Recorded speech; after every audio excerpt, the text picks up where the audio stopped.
आहे ते चार भिंतीमधलं आहे, गोंजारलेलं दुःख आहे. आम्ही आमचं सगळंच आयुष्यच आभाळाखाली ठेवलेलं आहे. आमच्या पिकाला तिजोरी नसते हो. कोणी या पाखरं येऊन खातात, वानरं खातात, वानोळा म्हणून त्यांनी तो खायचाच असतो. उरलेला आम्ही खातो, पण त्याचा जो एक रास्त भाव आहे तो द्या. त्याच्या पलीकडे आम्ही काय मागितलं?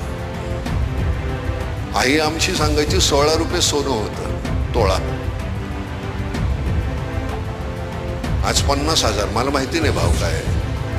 मला सोन्यासारखी माणसं मिळाली, मी सोन्याकडे पाहत नाही, त्यामुळे त्या माणसांची किंमत मला कळत नाही. पण सोन्याचा भाव इथून इतका झाला, आमच्या तांदळाचा भाव, गव्हाचा भाव काय पटीत वाढलाय तुम्हाला माहिती आहे.